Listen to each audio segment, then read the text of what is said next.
بطلتنا بسمة تظن انها موجودة اليوم لإجراء مقابلة صحفية، لكن فريق العمل كان مرتب لها شيء أكبر.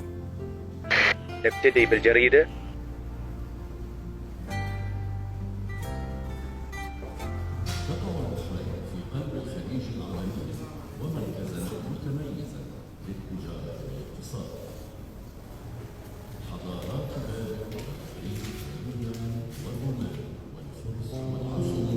تشهد لمشي هذه الجزر الحافلة بالحضارات المتنوعة والتي تمثل صلة وصل ما بين الشرق والغرب.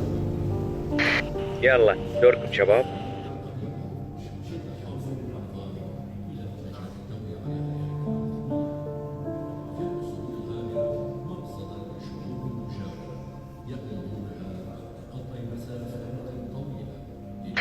الحين الماي.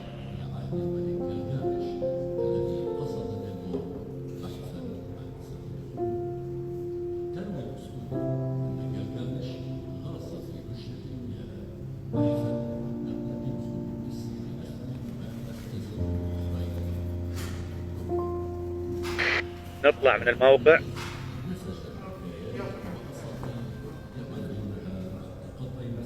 نشرة الأخبار رول.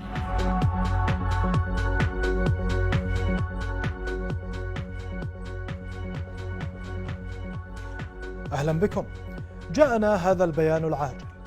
بسمة بطلة بحرينية تكرس كل حياتها لخدمة ذوي العزيمة. بسمة أو كما يناديها الأطفال ماما بسمة، مديرة مركز الحب لذوي الاحتياجات الخاصة وأم ل120 طفلا من ذوي العزيمة أصبحوا لها كل حياتها. كرست حياتها لهذه الفئة حتى أنها عادت لمقاعد الدراسة من جديد لتتخصص في مجال التربية الخاصة. بسمة هي اختي الصغيرة، أنا أكبرهم وهي اختي الصغيرة. عبارة بس اختي، بعد عبارة هي بنتي، وأنا اللي اختاريت لها اسم بسمة. هي من صغرتها كنت تحب تساعد الناس. أستاذة بسمة إنسانة جميلة قلباً وقالباً ما شاء الله عليها. إنسانة عطتني أمل. أغلب الدكاترة قالوا لي إن هند ما فيها أمل، يعني إن هي تتكلم، إن هي تمشي.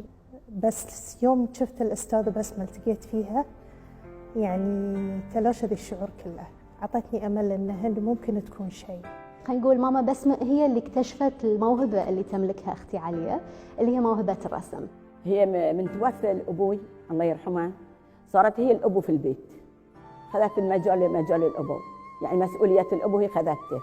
صارت ترعى الكل، يعني مثل أخوي اللي عنده الإعاقة تودي، يعني المستشفيات هي تودي، أدويته هي تأخذها. أنا بنتي تنزل من السيارة وتركض رايحة حق الأستاذة بسمة تسلم عليها وتحبها، هذا يشعرني أنا بالأمان، إن أنا بنتي بتكون في يد أمينة.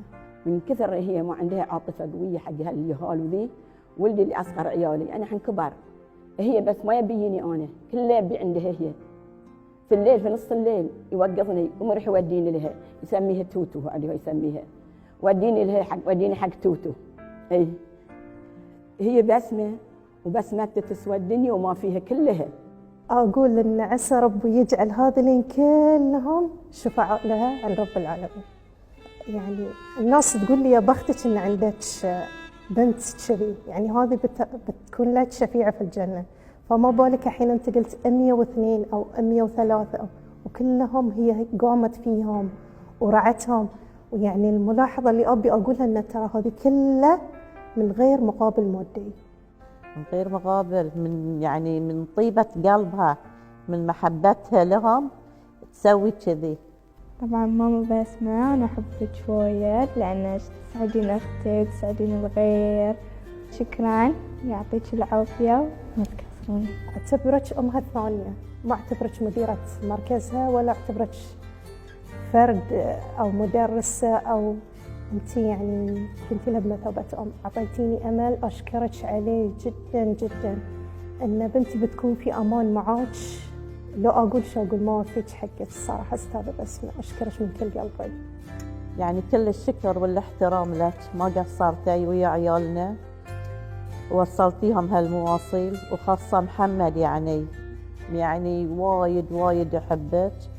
أتمنى من كل قلبي إن شاء الله يوفقك ويحقق طموحاتك وكل شيء تمنينا إن شاء الله يتحقق لك، واللي تمنيتي حق ذوي الإعاقة واللي حق وطنك يا رب يحقق لك. ماما هاي ما بسمة وايد أحبك. بسمة، مهما قلنا نبقى مقصرين، ومهما عبرنا ما بنوفي حق كل اللي سويتيه لكل هال120 وأكثر من ذوي العزيمة اللي كنتي لهم الأم والأب والداعم. وعندنا لك مفاجأة إن شاء الله تعجبك. نسمع معاكم هذا الاتصال الهاتفي. بسمة أحبك وايد، أنا أحبك وايد يا بسمة. أنا أحبك وايد.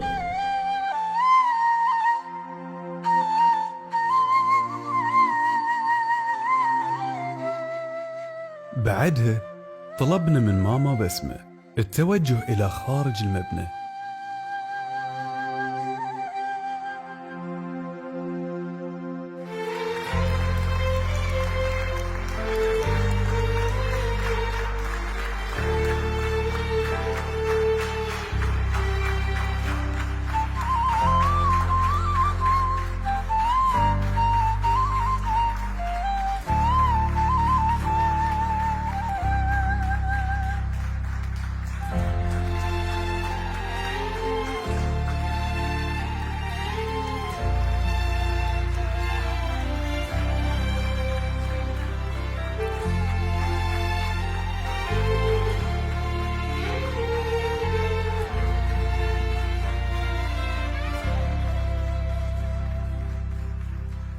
مستحيل أي مبلغ يوصف هاي السعادة اللي أنا حسيت فيها.